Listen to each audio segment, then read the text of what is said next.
Good afternoon. My name is Imai from Nippon Koei. Nippon Koei is a Japanese За энэ хэлтгэлээр хүртний аргаар цөлчтийн эсрэг хэрэгжүүлсэн туршилтын арга гэж танилцуулах гэж байна. За тэг Өмнөх аймаг болон Улаанбаатар хотын захын бүсэд туршилт хийсэн. BSc гэж юм бэ гэж байна. За тэг энэ болохоор биологийн хөрсний бүрсгүүл гэсэн үгийг товчилсон BSc гэж байна. За тэгээд үүнийг одоо бас шинжлэх ухаанд хүлээн зөвшөөрсөн.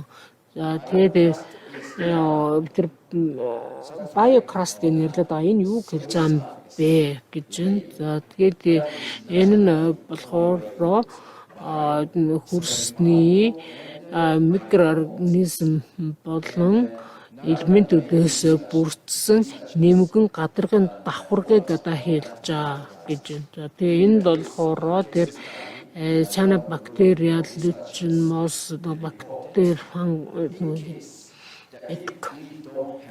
за хэрвээ энэ биологийн бүрхүүл нь дэлхийд байхгүй болсон бол тэр тоосчлтын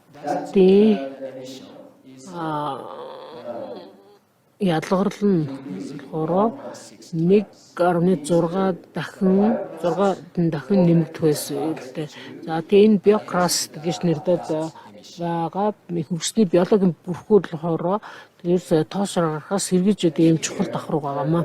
За тэгээд энэ BSc гэж метод гэж юу хэлээд арга гэж юу хэлээд байгаа юм бэ гэж энэ. За энэ нь болохоор тэр Японд лохот уламжлалт хөрсний сэргэлтийг дэмжиж байгаа. За энэ болохоор тэр энэхүү процессыг бэхжүүлж хурдсгаж богино хугацаатай бодгож өгч идэг. За тэгээд тэр олон жилийн жил тутмын ургамалжилтын горох нөхцөлийг нь дэмжиж өгч байгаа. За манай энэ BSc арга болохоор эхний хэсгийг нь дэмжиж өгч байгаа гэж байна. Энэ болохоор маш урт хугацаа шаарддаг байгаа. За тэгээд эхний хугацааг нь уртасгаад өгөхөөр за тэр байгалийн жамаараа нөхөн сэргэг хугацаанд бас өөрөө үр ашигтай хурдсаж чаддаг байгаа. За энэ болохоор энэ BSc аргын одоо төлөөлөх хүч кейс гэж харуулж байна. За тэнд л хороод тэр нэг газар гулсан юм хэсэг дээр за 3 сар болно. 9 сарын дараах ихсэг харцсан байна. За энэ болохоор Непал дахь их хуурай газар байна. За техник баруунд нь BSc байхгүй. За BSc хийгдсэн хэсэг байна. За тэгээд за тэр BSc гэдэг энэ арга хэрэглэсэнд бол одоо нэмж ерөөсөө илгэдэл явагдаагүй харин ч бүр одоо урмалжилт нэмэгдсэнийг харж байна. За тэгээд энэ малазтай гэж байна. За энд одоо их өндөр температуртай халуун тэгээд хур проекттэй гэж байна. За тэгээд BSc аргаа бол хэрэгсэн байна. За тэгэнгүүт энэ тэр ургамалжилт нэмэгдсэн байна. За тэгээд бид одоо хэрхэн энэ BSc аргаас говь нутагт ургамалжилтыг нэмэгдэх боломжтой вэ гэдгийг авч үзсэн байна. За тэгээд энэ одоо тэр ургамалжилт нь болохоор говь нутагт багассаар байна. За тийм нэгдүгээр одоо хүний хүчнүүдээс болж ургамлын бүрхөвч багасж байна. За тэгээд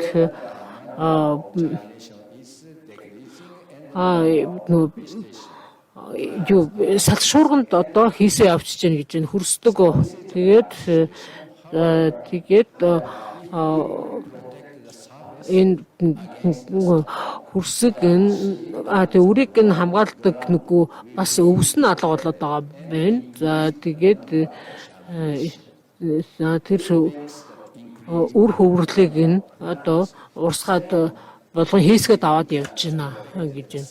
Тийм учраас одоо тэр хөрсийн гадаргыг хамгаалж шуурнаас хамгаалгын бүрхүүч маань нэмэгрээд одоо илэгдэх юм аюулд орсон байна. За тэгээд би ажээ. За энэ дээр энэ ашигласан байна. Алгийн биогүй замаг ашигладаг юм байна. За тэгээд полиглутамины хүчил бас ашигладаг юм байна. За тэгээд тэр янз бүрийн материалууд одоо бас ашиглаж байгаа. Тэр эслэг гэмсдэг. За энэ дээр бас танд хүрэмж усны сав болохоор тийм сорогч за тэгээд нацоос нэр ашигладаг байна. За тэгээд за энэ хоёр салхит болон фит за энэ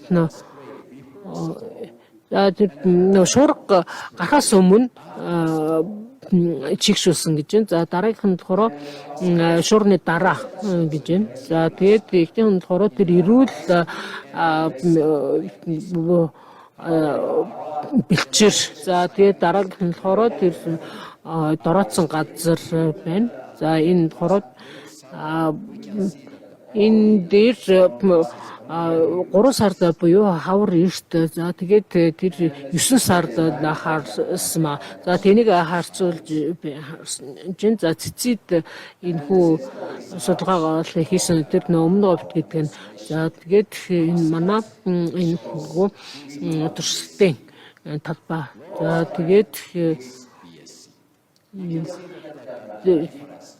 за тэгээд энэ бис бага баггүйгээд энэ харьцуулсан байна. Тэр дүнгийн болохоор ургамтлын бүрхөвч 20% байсан бол за тэр BS-ийг нэмэгдүүлэхэд 30-аас 50%, дээдл нь 50%-аар ургамтлт нь одоо нэмэгдсэн байгаа. За тийм учраас тэр BS ашиглаагүй газарт за тэр нөгөө харь зүйлийн ургамлууд одоо нэлээх байна гэж байна.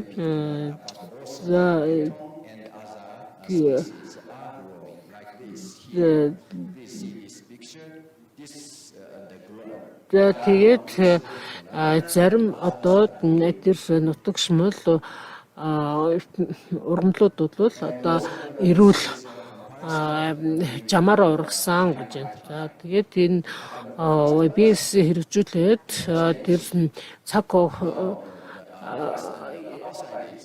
тодорхой цаг хугацааны дараа хэмжлтүүдээ авч зураг авсан. За эхнийх нь 1.2.5 4 5 сар. За тэгээд энэ ялгаа бол эхлээд бол бага харагдчаад за 1 сарын дараа 2 сарын дараа гэхдээ 4 5 сар за зуны одоо оргил үед BS хэрэгжүүлсэн газарт болохоор нэмэгдсэн. Тэр доотлого нь болохоор контрол буюу BS байхгүй. За тэр дээдлийн игнэ бол тэр BS хийсэн байна.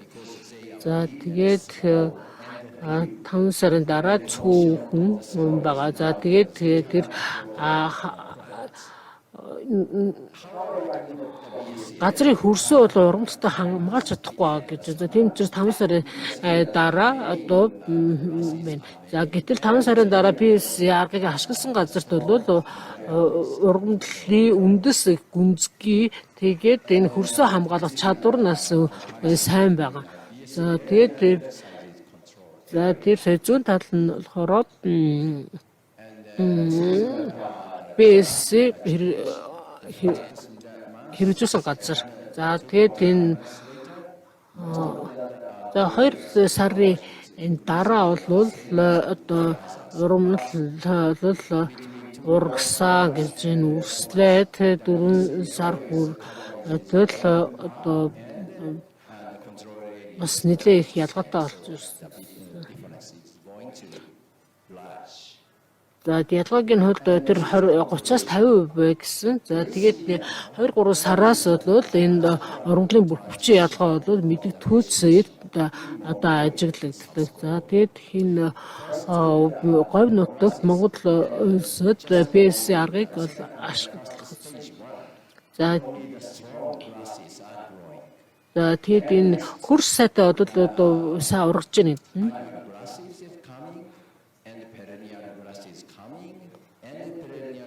За тэгээд жил тутмын одоо ургамлын бүр хөвч гарч ирж байгаа тэр перенниал гэдэг нь олон жилийн одоо тэр ургамлжилтаа бас сэргэж байна гэж байна. За тэгээд тэр олон наст ургамал бол тийм тэр нэг жил ургаад нэг жилийн настай олон жилийн настай ургамлууд нь бол аль аль нь одоо нэлээд ургаж байгаа боловч олон наст ургамал бол илүү дамгаа ургаж байгаа юм байна.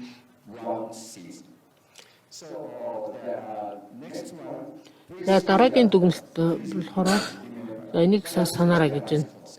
За тэр Японы концепц гэж хэлж байна. За тэгээд энэ болохоор тэр байгааны жам ёсны ургамлчлалын сэргэжилтийг эхний үе шатыг нь бол илүү хурдсгаж өгч байгаа. Тэгээд богиносгож өгч байгаа гэж байна. Тэгээд энэ хэдийгээр Япон гэж бас Монгол улсад үр дүн өгч байгаа гэж байна. За тэгээд бид бол бодит баримтаар нотлохоогоор одоо бас Монгол улсад ашиглаж болох үр дүнтэй эдийг нотолж чадсан байна.